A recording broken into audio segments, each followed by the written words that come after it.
Good Tuesday morning. We're going to wrap up a long football weekend. We'll be busy. We'll do it college football, then heavy into the NFL. The big cheese, the head honcho of the AutoZone Liberty Bowl, Steve Earhart's going to join us. We've got breaking news there.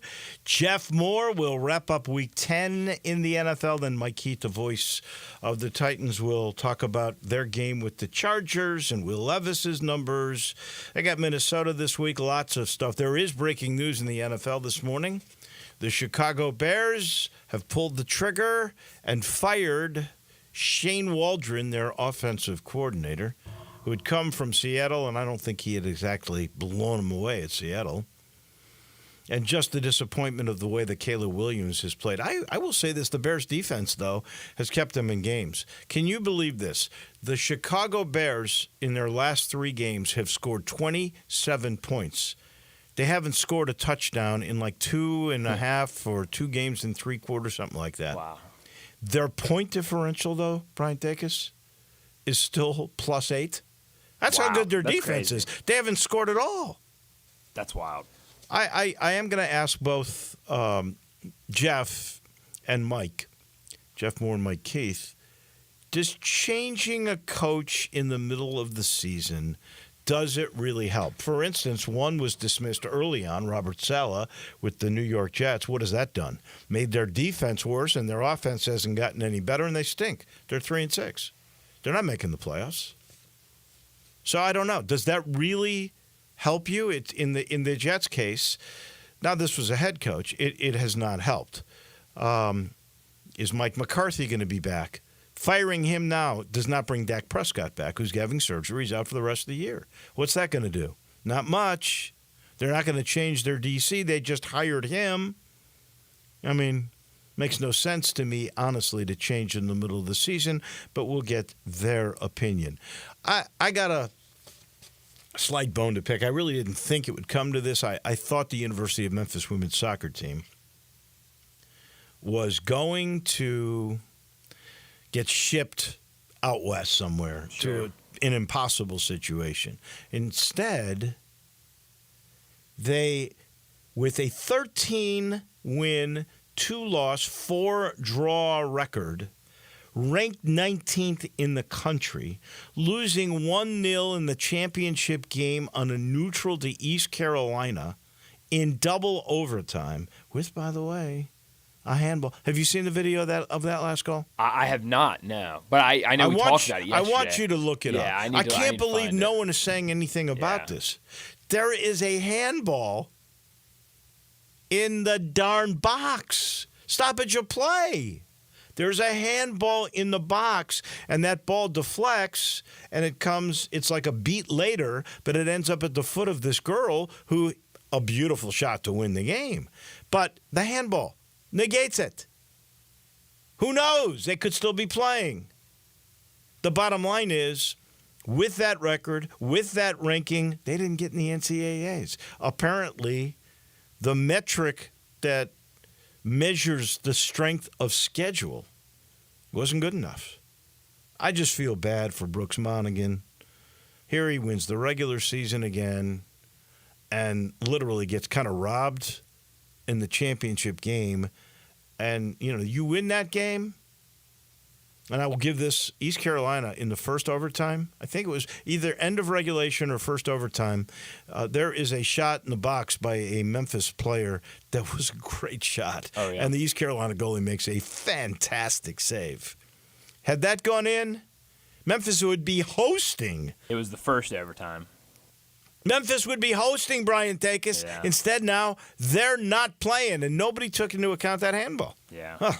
That's a bummer for Brooks Monaghan. Yeah, I just saw it. You're right. Yeah, I mean, There's no question. Kicks up, hits her right in the wrist, and then falls right to her foot. She kicks the other girl, and she scores. Exactly. How can nobody be bringing that up at me? Am I just that much of a homer? I don't know. I don't think so. I mean, I looking at it now, I mean, it's incredible. Yeah. It is absolutely, and the committee should have taken that into account. Maybe if enough people had complained about it, they would have seen that. Yeah. And that could have been a factor. I really don't know.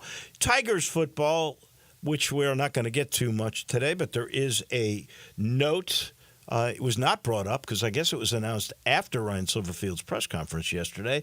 But defensive back Julian Barnett has left the team.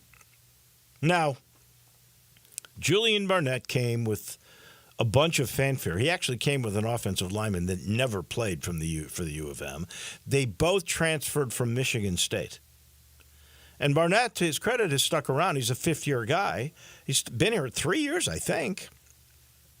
I don't believe that Barnett ever lived up to the high school hype that got him a scholarship at Michigan State, right? So he came here. He did make one big play. That was a knockaway. I'm trying to remember the game, but it was a knockaway that sealed the game. Maybe it was at Florida State. I think it was in Tallahassee, now that I'm going through it in my mind.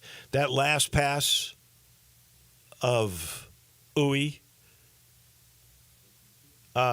it was up in the air, and he was smart enough to knock that down. He's been playing mainly special teams. And I don't know. I would have to think something occurred that he was dismissed. I don't really know that. But why would you leave with 2 regular season games to go and a bowl game of your own volition? Unless there was something in the family that they're not publicizing. I don't know. But it's I feel bad for him because he stuck around all of that time. So the Tigers are down a defensive back, but really it's more like their special teams are. Last thing before we break some news, and we do have the music to break the news, correct? Thank you.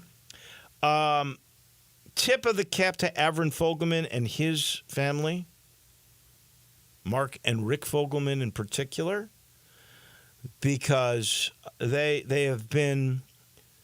First of all, the family's been involved in philanthropy for Memphis Charities for years and years. Avron and his wife Wendy have a big heart, no doubt. And now they have given a donation to the business school.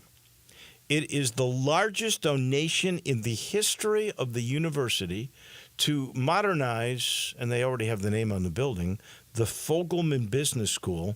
The Fogelman family has given $10 million to that business school. $10 million. Wow. Thank you, Avron. Thank you, Wendy. Thank you, Rick, Mark, your wives. What a nice gesture. They've always given, by the way, to the athletic department, but this one is to the academics at the business school, which is and that business building's already really nice. So I can't wait to see. Wait till you see it $10 million from now. That is going to be something. As we sit in the Family Leisure Studio, a reminder that Ultimate Game Room sale continues with a new pool table, a shuffleboard game, maybe an arcade game, or maybe all of them to complete your room and really have fun this holiday season. You can absolutely get a great price on any of those. It's the Ultimate Game Room and Fall Sale. You can help them clear out their overstock of theater seating. You've seen those. Making your own little media room and having those seats, watching on the big screen. You can't beat that. Sporting events, movies, whatever it may be, Netflix, and they're all priced to move, and it's the perfect fire pit weather. I mean perfect.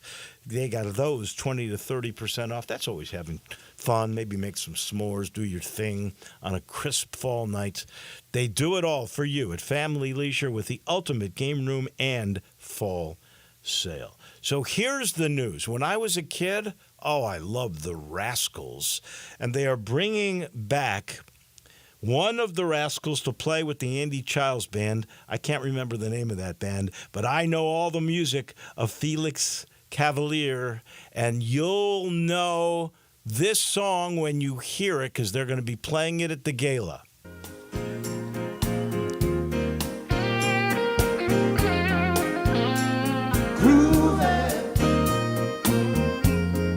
On a Sunday afternoon, really couldn't get away too soon. So we'll be grooving at the gala. Steve Earhart, and do we actually have Mr. Memphis, Kevin Kane, with us as well? The Big Cheese and the big man of the city all at the same time? I can't believe my luck this morning. Good morning, gentlemen. Good morning, David. Yes, and I'm here with Kevin Kane, the president of Memphis Tourism, but he knows more about music than anybody else in Memphis. Well, and he made the Hall of Kevin Fame, you know. He's in the Music Hall of Fame. He should know music. Good. Well, let me tell you, you played that song Groovin' by the Rascals, and of course, that's Felix's voice that you're listening to there, and he played that Hammond B3 organ, which just goes hand in hand with the sounds that came out of Stax right here in Memphis, a Hammond B3 organ. The AutoZone Liberty Bowl fans are in for a great treat at the gala the day after Christmas. What a great way to kick off post-Christmas holiday spirit is at the Peabody Hotel to hear Felix and with Six Wire, who backs up every major artist in the country, as you well know. It's going to be a great night. Felix sounds better than ever, and of course he's got all those magical songs. It's going to be fantastic. I must say, I was Googling him yesterday, and he's a little like Tony Bennett. I promise you. The guy is, I think he's 81. Tony Bennett was singing into his 90s. He never lost his voice. This guy hasn't either, and he's got that kind of growly, really special, unique way he delivers it with his phrasing. He's terrific. I can't wait to see him. No question about it. His voice sounds like it did when 40 years ago. I mean, he never lost his voice. He can still play that Hammond B3 like never before. And the band that he has around him, it's going to be a great, great night. And it's going to be just a night of magical music memories of the Rascals. They had a number of top 10 songs, and you're going to know every second song. You're going to know them and people will be singing, dancing. He will have the crowd really having a great time. Who was the other guy that wrote the music for the Rascals? His name is Eddie something, and I couldn't remember it, but I know all their songs. When I was in high school, I listened to the Rascals all the time. I loved them. Do you remember? Well, do you remember the other guy, Eddie? Kevin's trying to look that up, but I think that Felix Cavallari wrote most of those songs because he's also not only in the Rock and Roll Hall of Fame, but he's in the Songwriters Hall of Fame as well. So he's the guy that was really the founding member of the Young Rascals, which became the Rascals, and then, of course, he's been playing ever since. But you hit it right on the head, David. Everybody is going to know all their songs, whether it's People Just Want to Be Free or Sunday Morning or, all those great songs here. Wolo, you're thinking of Dino Donnelly was the other leader of that band. Dino Donnelly was the other major guy of that band. Okay, Dino, not Eddie. All right, Dino Donnelly. Yeah. Eddie Brigant was the other player. Yeah, and he wrote a lot of the music. Eddie did. Yeah, Eddie Brigatti. I can't wait. A bunch of Italians from the Northeast, so you can't go wrong with a bunch of Italians from the Northeast. I'm with you. Yeah, We believe in diversity with the AutoZone Liberty Bowl. Come on. Well, David, as you know, the AutoZone Liberty Bowl, every year we honor a musical individual or a group that has stood the test of time, paid their dues, had great songs, and has been philanthropic in their life as well. And it goes back to the days of Danny Thomas and Elvis Presley. So Felix and Six Wire will be playing at the gala on December 26th, but they'll also be doing a couple of the songs at halftime of the AutoZone Liberty Bowl on Friday evening. We kick off at 6 p.m. local time, so it'll be a great Friday night show, but he'll be playing those two songs. I think the two that he's going to do. Which two? We know, is Groovin' one of them? I know. I believe that the two that he's going to do are People Just Want to Be Free, because that fits with our patriotic theme, and then Give Me Some Lovin', the one Doctor, the one that a lot of people Doctor, give me the news. I got a bad case of loving you. Is that what you're talking about? Oh, David, you got it down. You know the words and the melody. You're not bad. Well, I'm not in the Hall of Fame like Kevin Kane is. Yeah, but no, I know my Rascals. Yeah, well, that's great.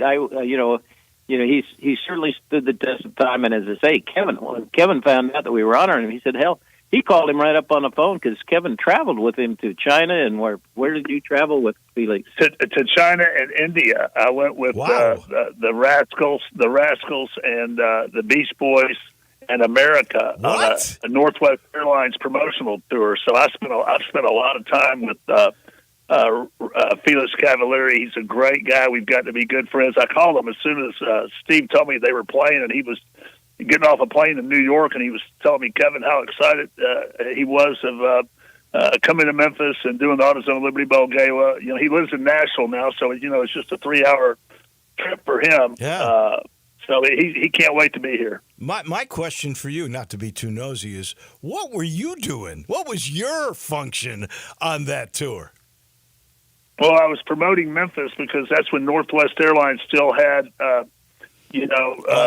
three major U.S. hubs, and Memphis was their southern hub. So I was there promoting the Memphis hub.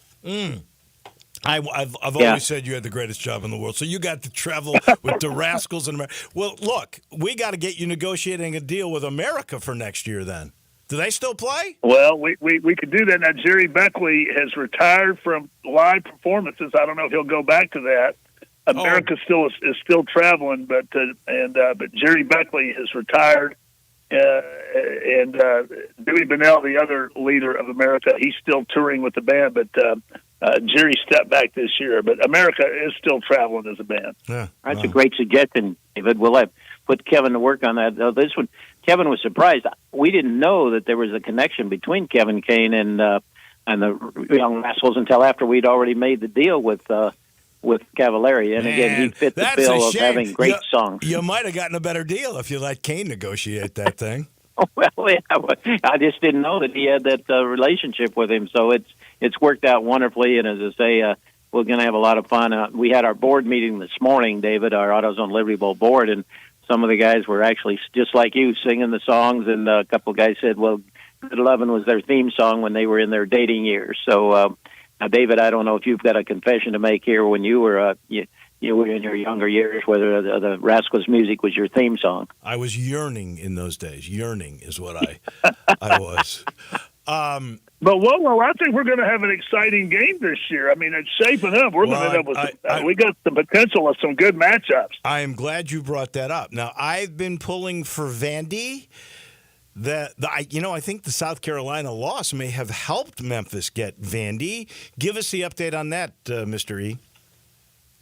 You're right. The national prognosticators are projecting that Vanderbilt is probably the natural fit. Now, remember the SEC assigns the teams to the SEC pool, and so we talked this morning. We thought there were probably 3 or 4 teams that could be possible for us. Vandy was probably the leader in the clubhouse as far as just when you think of proximity, and the fact they haven't played here since 2011, I believe, was when they played here, and that was when James Franklin was the head coach. Remember, and out of that Liberty Bowl appearance, he got the job at Penn State.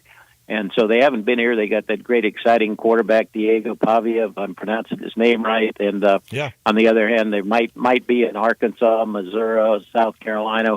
We never know what happens until the SEC finally makes their decision. And then on the other side, at the Big 12, there's some really interesting games going on there, too. And that conference is very... Little Birdie told me you're sending reps to the West Virginia Baylor game. Is the winner of that in the catbird seat on the Big 12 side? Well, Dave, you've got, as usual, you're the journalist with deep ties there. I think that's maybe a good prognostication. I'm going to have Harold Grader and Kevin Alexander and Bill Stegmeyer, a member of our board of directors, are going over to Morgantown, West Virginia. Both of those teams, I believe, are 5-4, and they've been hot lately.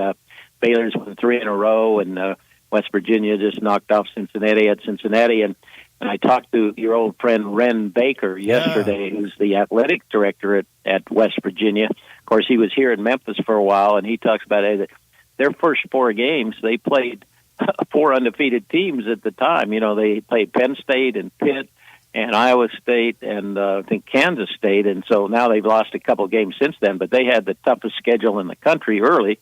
But now they're coming on strong, and they won, I think, 4 out of their last 5. So that might not be a bad play to have the winner of that game be here in the AutoZone Liberty Bowl. Well, I like the storyline, Ren Baker. That would be a little homecoming for him, so that would be fun. I don't know when the last time West Virginia was here, and then I don't think you've had Baylor for 40 years, something like that, long time. And did you just what?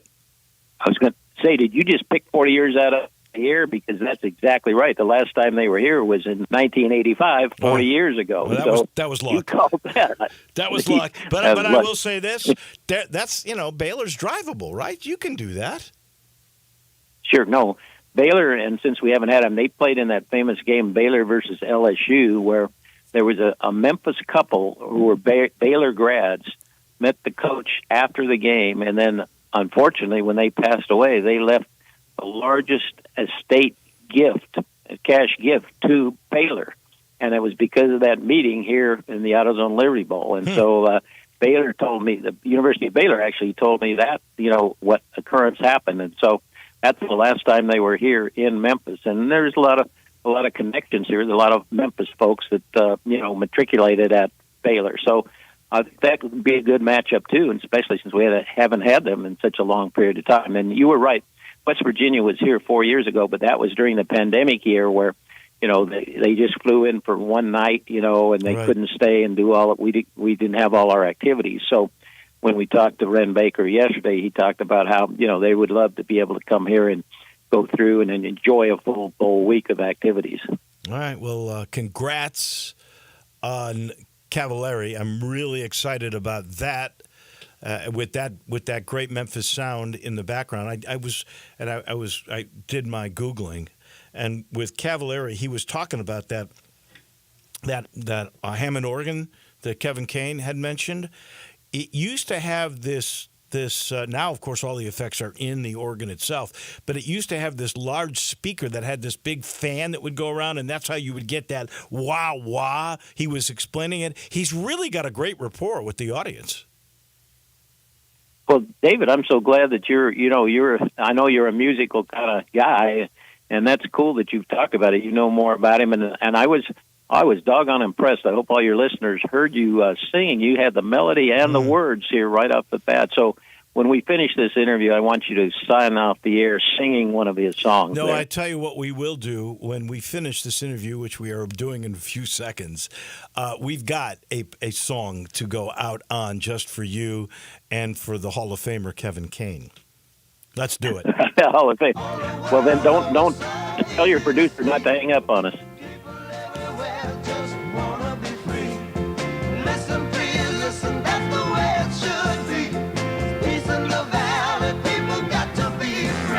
Yeah. Listen to that horn, baby. Yeah. That's fantastic. That's a great get. I know. Yeah. You said you wanted more dancing. You're going to have folks up and going crazy for this. I hope I'm in town for it. Tigers could have me in another city. Yeah. The last time when we had was it the Four Tops or what it was when you were leading the conga line, David. Yeah. So I'm hoping you're going to be there again to be leading the dance. Me too. All right, we're working on America, Kevin, for next year. You got it, Wolo. All right, bud. Hey, guys. Wolo, do you have a big calendar on the wall? 100, 98, 97, 92, 90, so you can play golf again? You know what I did yesterday? I was cleared, and my sons and I went out to Audubon, and I pitched, chipped, and I putted. Putted terribly, chipped really well. I'm encouraged. I'm ready for you guys in March. That's all I can say. We're in trouble. Thank you both. Great. I always appreciate it. Mr. E will have a little clearer picture of the bowl game next week. That's Steve Earhart, the Big Cheese, Kevin Kane, the Hall of Famer. Yes, the Rascals, or at least Felix Cavallari, are coming for the gala on December the 26th. I know Steve would be very upset if I didn't say, you can get tickets. Call today. We're back in a minute. The NFL and Jeff Moore right around the corner. That's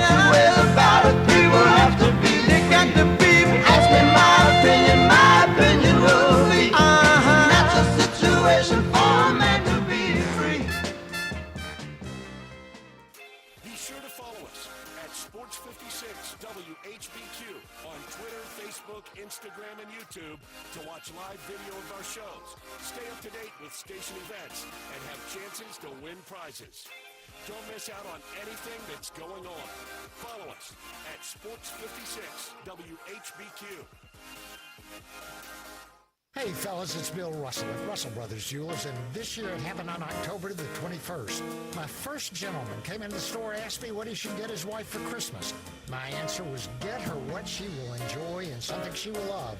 Think about what she likes. You might even ask her what she wants. Then, come into Russell Brothers and let us show you the finest, most beautiful jewelry in Memphis. Folks, this will be our 40th Christmas, and many of our customers have been with us for all 40 of those years. They come looking for fine jewelry that makes a lady's eyes dance, but they also know that they will receive quality, value, and service that is unsurpassed in Memphis. And at Russell Brothers, you can play St. Nick knowing that if you don't make the right choice, our money-back guarantee will allow her the ability to exchange her gift for one that she really does love, or she gets your money back. For 5 decades, we've helped thousands of Mid-South Sammers, and we'd love to help you. Russell Brothers, 4646 Poplar at Perkins. I'm Gary York. I'm the service director at Lexus in Memphis. Our service department wants to be more than just a place where you get your oil changed. We do glass repair, windshield replacement, recalibration of your camera and sonar systems, even wheel repair, tire replacement, all the things you would expect from a luxury automotive dealer. Please check out our website. You can schedule your appointment, check out our specials, hours of operation, or if you'd like to do it in person, please reach out to one of our associates at 901-271-5199. For over 8 decades, America's farmers have counted on the Little Red Tractor from Case IH, the Farm All, to help them make short work of their demanding chores. Well, Mid-South Ag can show you they aren't just for farms anymore. With horsepower ranging from 30 to 105, plus an army of attachments, they can tackle every chore on your to-do list, from hauling and mowing to loading and towing and then some. Stop by Mid-South Ag Equipment or call 662-890-3141 to find the Case IH Farm All that's right for you. Napa Cafe celebrates 26 years in 2024. Hi, I'm Glenda Hastings, owner of Napa Cafe, and I want to thank you for making us part of your dining experiences. If you are a first-time guest or have dined with us countless times, I want to thank you for making us part of your lives. Whether you're celebrating with the crowd or planning a cozy date night on the town, Napa Cafe can provide you an extraordinary evening. We have 5 dining rooms, including our private wine cellar, our Jan's room for 2 guests, and the Eleanor room for parties up to 60. Sit back, relax, and celebrate. Leave the cooking to us. Come see me at Napa Cafe, 5101 Sanderlin Avenue. We're open Wednesday through Saturday for dinner starting at 5 o'clock. We also offer curbside pickup from our full menu. For details on our stay-in, dine-out menu or reservations, visit our website at napacafe.com. Come join us as we celebrate 26 years of Napa Cafe in 2024. We can't wait to serve you. Ole Miss Rebel Yell is back. The Rebel Yell Hotline Radio Show is back on WHBQ Sports 56 and 98.5 FM. Every Monday night at 6, hear the latest news on your Ole Miss Rebels with Yancey Porter with 24/7 Sports, former Ole Miss defensive tackle Mike Fitzsimmons, Gordon Ford covering SEC Sports Call, and former Ole Miss baseball announcer Gary Darby. From kickoff to free throw to extra innings, your Ole Miss Sports on the Rebel Yell Hotline Show right here Monday night at 6 on Sports 56, 560 AM and 98.5 FM. Your Mid-South Sports Station. Now back to Wolo and Friends on Sports 56. Here once again is the voice of the Tigers, Dave Woloshin. All we hear is Radio Gaga, Radio Goo-Goo, Radio Gaga. All we hear is Radio Gaga, Radio Gaga. Week 10. Holy cow, yes, time goes fast. Week 10 in the books in the National Football League. We bring in our expert, former Ram, former Vol. That would be Jeff Moore. Already breaking news this morning, the Chicago Bears fire their offensive coordinator, Shane Waldron. I don't know, you tell me. And I'm not a big Shane Waldron fan, and I do think the Bears have not done a good job of developing Caleb Williams. Some of that's on him. In fact, I just read this stat, which blew me away. In their loss this past weekend to a very mediocre New England team, 34 times he went back and held the ball for 6 seconds or more. 6 seconds. Yeah. And he got sacked 9 times. Yeah. I mean, some of that is on him, I would think. But part of that could be, frankly, from the way the plays are designed. There doesn't seem to be open receivers, and he's got a lot of receiving talent on paper. So I don't know. You tell me, what's wrong with Chicago's offense, and do you think this change really helps? Well, I'll start with the latter. The change doesn't help because essentially what that means is Caleb Williams, as a rookie quarterback trying to learn how to play in the NFL, will now have at least 2 offensive coordinators. If their head coach doesn't make it the next year, it'll be a third potentially. And when a guy's just trying to learn the game mentally and physically, that's just a lot for a rookie. Now, I will say this. He's holding the ball way too long. And that may be coaching. I mean, some of that is coaching. But in the league, I mean, quarterbacks have to get the ball out of their hand between 2.5 to 2.7 seconds. And supposedly, I heard this statistic earlier, out of the 38 sacks that Caleb Williams has had, and that's a lot, 27 times he held the ball for 4 seconds. At least 4 seconds. Right. That's too long. So if the guy's not, so that's coaching. You know, the read's not there, get rid of the ball because that helps you, the play. It helps you. The worst thing a young quarterback can go through is what he's going through now, and that's the kind of punishment that happens when you get sacked that many times. You can't help but get gun shy. You know, they call it offensive coordinator for a reason because there are so many different facets that might go into any particular offensive play. Yeah. And I am told that by these analytic guys, that on occasion he takes a 4-step drop. So a good offensive coordinator has his receivers breaking when that 4th step is being taken. That's not happening in the case of Caleb Williams. So and that's the reason why Shane Waldron is going, is that these plays are not conceived to help this quarterback. And in fact, he's got a playbook that most of the time a 10-year veteran might be able to understand it, but certainly not a rookie coming into the game. So a lot of things have gone wrong for Caleb Williams. It has, and it's unfortunate. But if they get the right person in there, one of the first things they need to drill into him is 4 seconds, that ball is 3.3 seconds. That ball's got to be out of your hands. So now you give him more routes over the middle or more check down routes where he can get the ball out of his hands.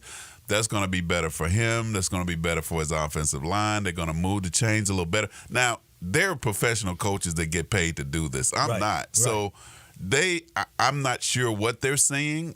But that makes sense to me. Well, another analytics that didn't make sense to me is that in the last 3 weeks when the Bears have scored 27 total points, they have, I want to say it was like 9% of the plays that were passes included play action. And there's no run game. So you're not using play action, which gives the quarterback a little bit of a break and maybe a little more time and space for a receiver to break open. I have no idea why they made the move. Maybe this will help. It's my sense that middle of the year changes aren't normally that helpful. We saw it already with the Jets this year with Robert Saleh. I don't see them being any better. Yeah. Yeah, it's tough, but then, that just speaks to the frustration of the front office to make that kind of change in the middle of the season because it's rare that it happens to have a positive effect on the performance of the team because you all got to kind of get reacclimated to a different system, different voice, different scheme. It's tough on a team. It's almost like throwing your hands up. The last time the Bears had an in-season firing of a coach? It was actually an OC. It was their very first offensive coordinator. Oh, wow. They didn't have it back then, except in 1970. That's how long ago that Chicago made an in-season change. I don't know what's happening in Dallas. You have Micah Parsons who's saying, well, I didn't really mean to offend Mike McCarthy. And I can believe the way it was posed. Yeah. He was asked a question, and he was trying to say, I feel bad for the veterans in here, particularly Martin, who's been there the longest. He's 33. Yeah. wanted to get him, into the playoffs and the championship, and obviously that's not going to happen right now. Right. But he made the comment, well, coach could be anywhere next year, but I'm worried about these guys, and that made it seem to a lot of people that he was dissing the coach. I don't know that was really and truly the case. I know Mike McCarthy and Micah Parsons have now talked, and it seems like they've straightened it out, but this is a mess in Dallas. Well, that statement probably wasn't as bad as supposedly he went on to say that his head coach doesn't work as hard as the players do. That is throwing your coach. Hear that part. Yeah, that's throwing your coach on. He may have said it on his podcast, but that's throwing your coach under the bus. And it's unfortunate that the culture in that organization is that Jerry Jones has this high profile and probably talks more than he should, and it just makes the other players and other people that are part of that organization feel like they need to be more verbal than they need to be. Sometimes you just need to pass on a question. You don't have to have the right opinion on everything. And it's unfortunate that he made that statement, especially given the state of that team and the fact that he hadn't played in a month. We know he's a great player, but there's a lot of things going on in Dallas, unfortunately, and it's going to be a lot. It's got to be some changes. They just are getting the same result and going in with the same recipe every year, and that just doesn't work. Hard for me to say this, but I think it's how I feel. I have sympathy for Mike McCarthy. The guy won a Super Bowl with the Green Bay Packers. He's not an idiot. Right. He actually took them. I think they've won 12 games every year. They have had trouble playing on the road. They don't advance in the playoffs. I get the Dallas frustration. I think the real problems and challenges are the owner. He's the only owner who's got his own weekly radio show, for God's sakes. And then he gets into a fight with his hosts on that radio show this past year. And he's not going to change. Yeah. I fear that Dallas, I don't know what they're going to do because they're so locked in with Prescott, who's now out for the year, and with Parsons, who's mouthing off, and with CeeDee Lamb with their contracts. How do you build on that? Well, the other challenge, too, for me is you wait to the start of the season before you sign Dak and you sign CD, and these guys are going to be on your team, which limited your ability to go out in the free agent market and try to improve your team. But that's kind of water under the biggest issue is what you stated. Jerry Jones, unfortunately, the way he feels like he needs to present himself, I think, is just detrimental to the culture of that team. And they don't play with a lot of confidence. They don't play together. They're up and down. It's just unfortunate to see. And frankly, I think a lot of responsibility does go to Mike McCarthy because over the last few years they've been the most penalized team in the NFL, and that's coaching to me. So it's unfortunate. I think they've missed their window. That's obvious to everybody. That's not genius. But last year and the year before, they really had some good, talented players on this team, and that's just not the case anymore. No. Those that are in their window, two of them, maybe the two best teams in the AFC, Kansas City still undefeated, Detroit now 8-1. Both teams very fortunate to win this weekend. Yeah, I love the way Kansas City is able to pull it off, but they've demonstrated to me for the last few weeks they will not go undefeated. They were so fortunate to win this past weekend, and Detroit was too. The Commanders were right there. They were right there, and so easy. Houston Texans were right there and very easily could have won that game. But what I do like, especially about Detroit, is the way they compete every week. They're it's hard to overcome 5 picks and still win a game. Yeah. So that says a lot about the tenacity of this team. Well, let me give you a common denominator to both those wins. Okay, special teams. Yep. Kansas City blocks the field goal that wins them the game, or they're now 8-1. Yeah. Detroit is 8-1 because they came from down 23-7.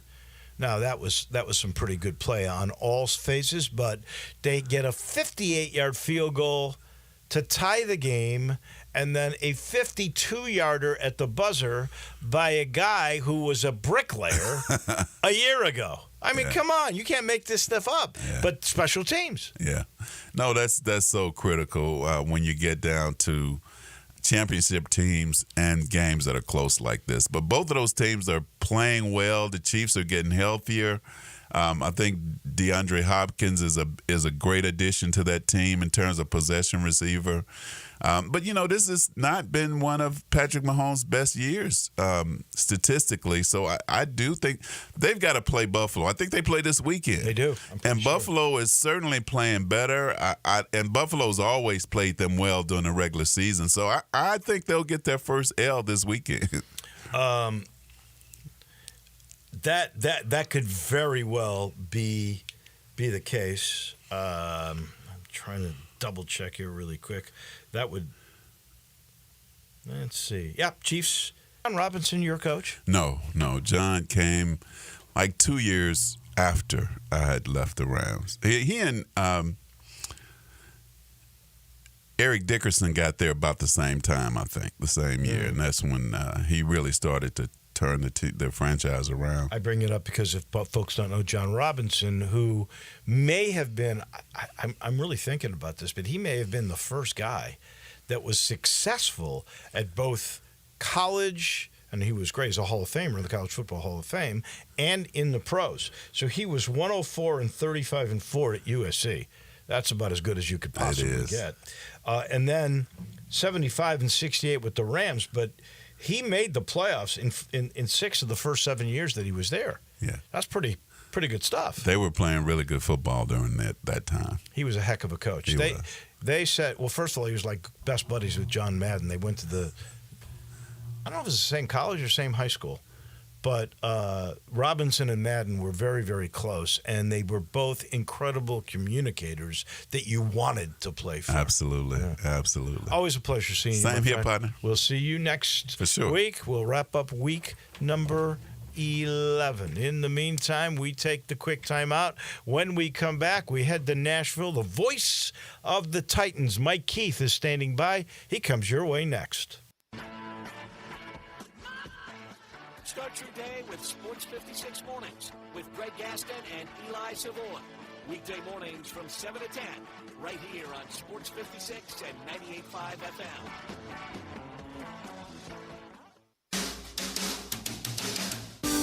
Hi, this is Lauren Choate, Choate's Air Conditioning, Heating, Plumbing, and Generators. Right now, we're offering our Choate's Comfort and Safety Special. For a limited time, when you purchase a $99 tune-up, or if Choate's performs a repair, you'll receive a free 1-year standard fan plan membership at $400 value. Keep your home safe, comfortable, and running smoothly all year long with 2 maintenance visits, priority service, and discounts on future repairs. And for our existing loyal fan plan members, we have something special just for you. Enjoy a $1,000 loyalty coupon toward any new generator, tankless water heater, or HVAC system. It's our way of saying thank you for trusting us with your home.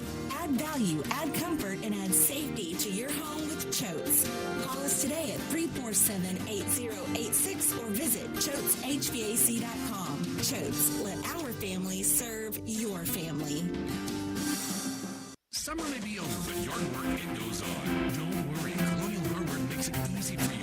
Colonial Hardware has all the lawn and garden tools you need from the best brands in the business. Ferris, Snapper, Husqvarna, Toro, Echo, Shindaiwa, and Billigo. Servicing most brands of lawn equipment, Colonial's master service techs will keep you going year-round. Colonial Hardware, family-owned and operated, and serving you for nearly 50 years. Next to Bass Pro and Lincoln at Sycamore View, and online at ColonialHardwareInc.com. Top Gun is the largest indoor range in the Mid-South, but size isn't their only difference. Top Gun has the best instructors with over 300 years combined experience and classes all the way from first shot to master marksmanship. Plus, Top Gun is affordable. Gold membership is just $48 a month. That's just $1.60 a day for unlimited range time, free gun rentals with purchase of ammo, and Driver's Lounge access. Top Gun 2770, Witten Road, and TopGunMemphis.com. Always shoot with the best. Top Gun Memphis. Back to Wolo and friends on Sports 56. Here once again is the voice of the Tigers, Dave Woloshyn.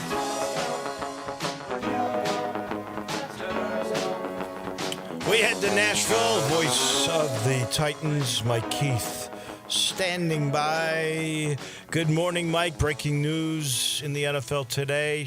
The Chicago Bears, for the first time since 1970, have fired in season a coach. They let go the offensive coordinator, Shane Waldron, today. You can understand why. The Bears, I don't think, have had a touchdown scored in the last 2 games in 2 or 3 quarters. They've scored 27 points in 3 games. Their freshman rookie quarterback has looked exactly like a rookie quarterback. My question for you to start, because you've been doing this a long time, changing coach mid-season, does it usually help? Good morning. Good morning. No, it usually does not, and that's why the Bears have been smart enough to not do it. Now, what this indicates to me, one of 3 or 4 scenarios, I'll narrow it down to 2.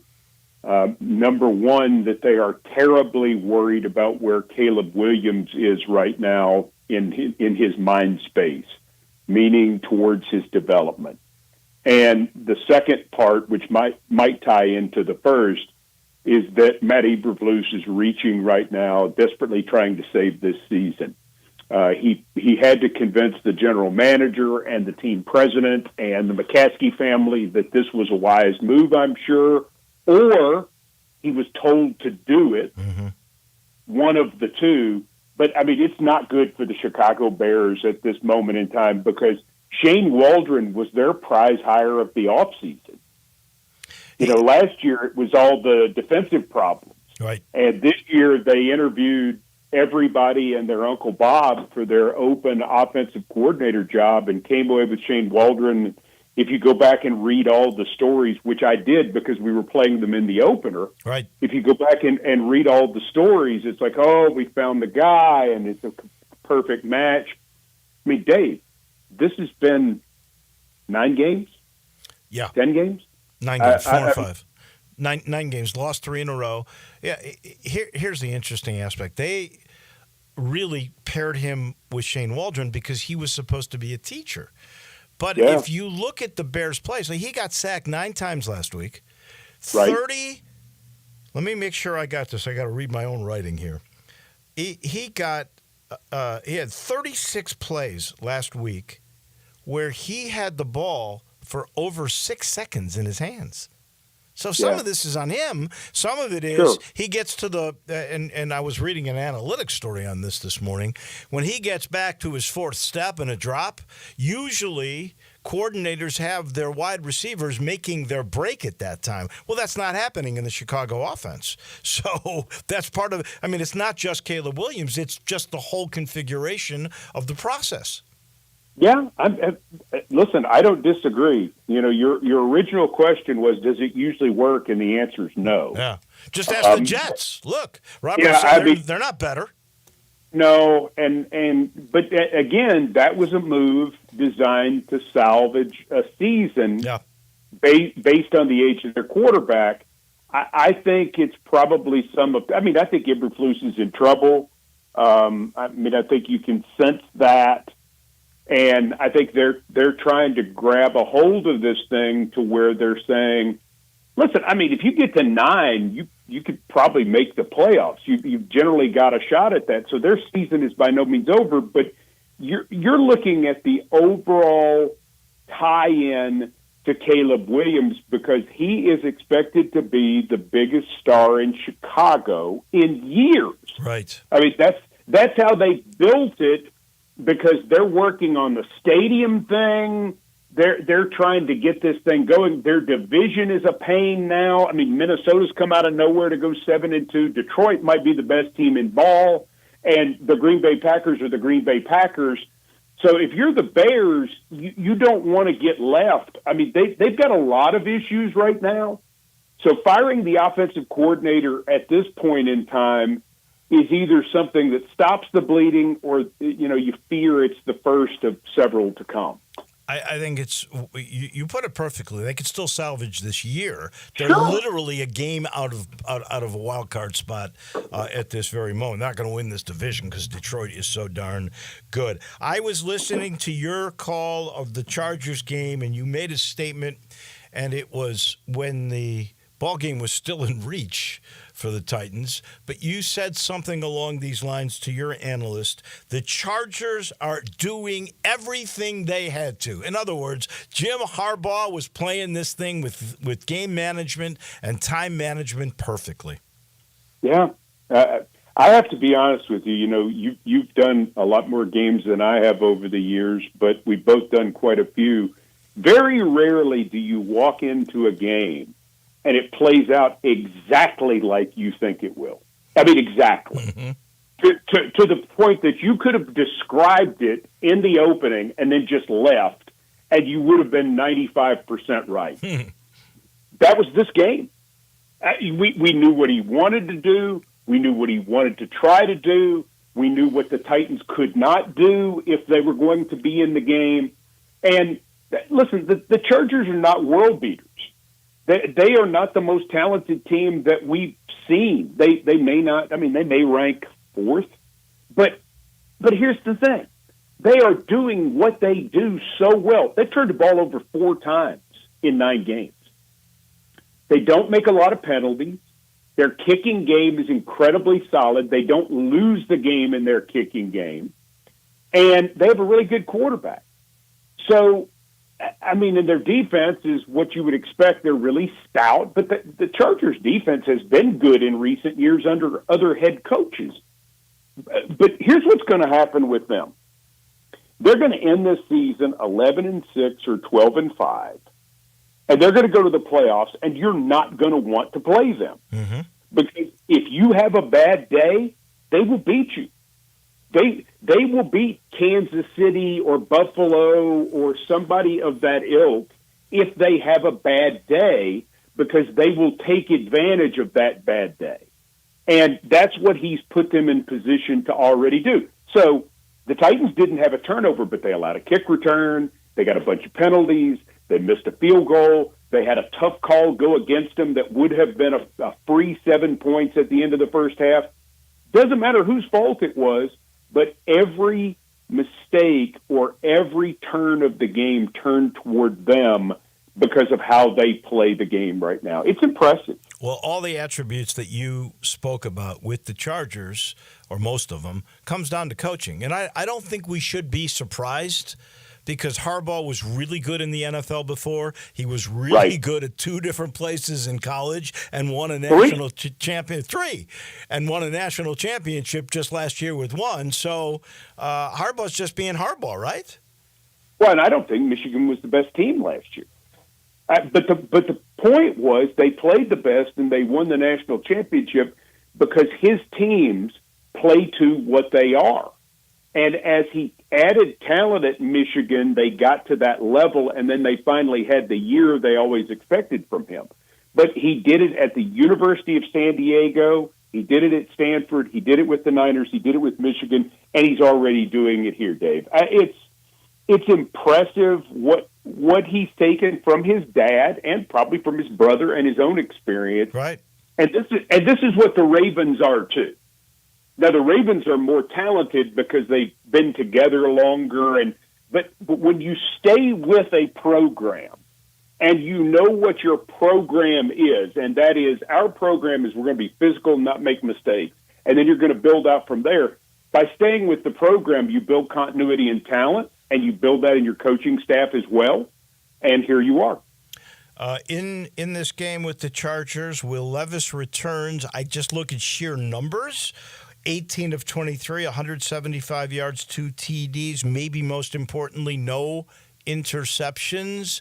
What was your assessment, or Brian Callahan's assessment, of his young quarterback? Okay.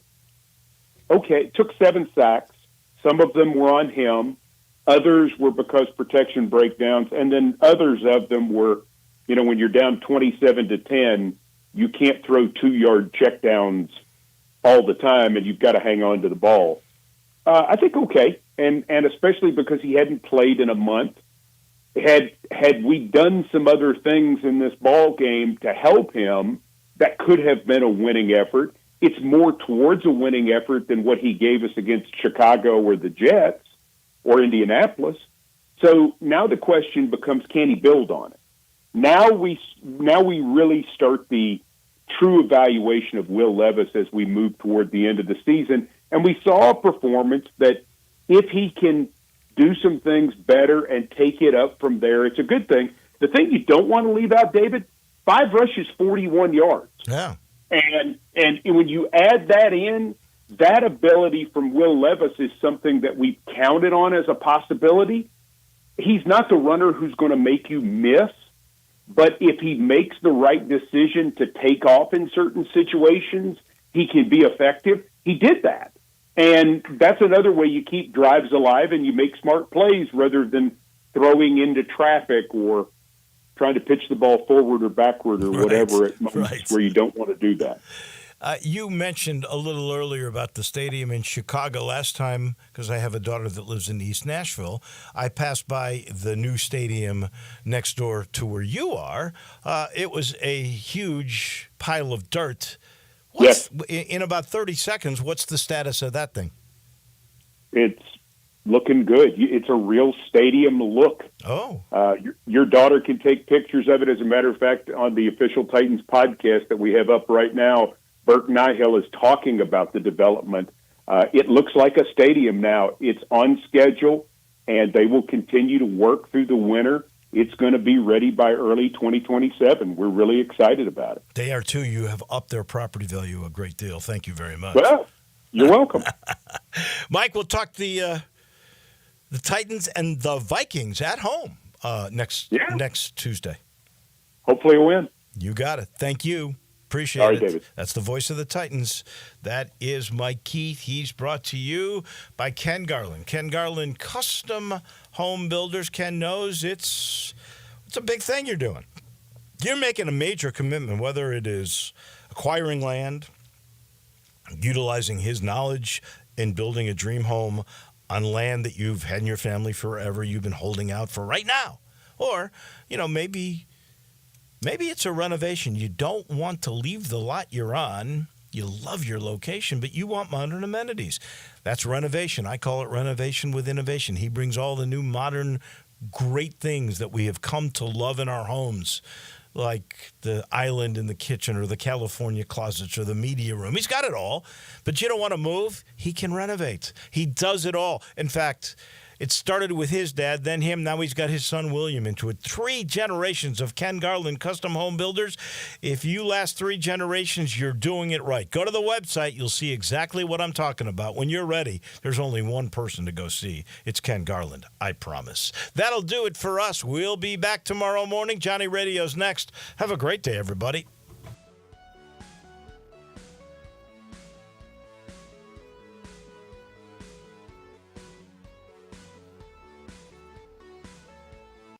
Getting engaged soon? Don't make her settle for one of those knockoff mass-produced rings you find at most jewelry stores. Get to Genesis Diamonds and get her that one-of-a-kind ring she really wants from a world-class designer. It's Eric Hasseltine and Genesis Diamonds has the rings on every woman's wish list. Truly handcrafted rings made in the USA from names like Tacori, Garagio, and dozens more. Why not even allowed to sell these amazing brands when you can get them at Genesis? This is one amazing store owned by a former diamond wholesaler. Every diamond is straight from the cutter with rock bottom prices, and nothing's held back. They'll show you the inside secrets of the diamond business and teach you how to buy like a dealer buys. They can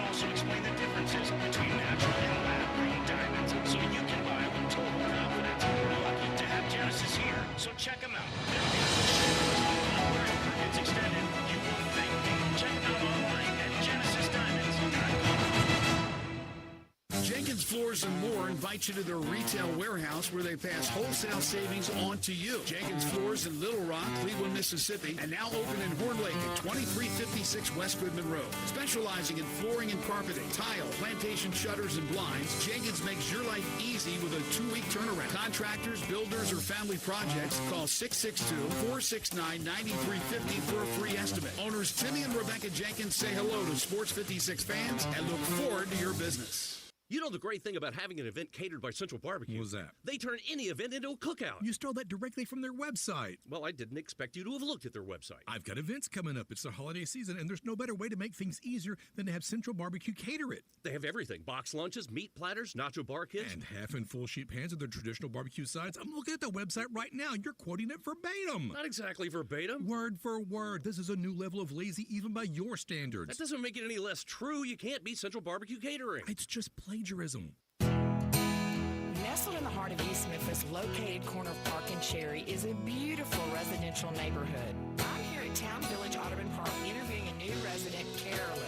Share with us why you chose Town Village. Well, if your parents or special friends need to make that big move, let me share with you my experience. It was tough for me to leave home, but then I discovered Town Village. I would like to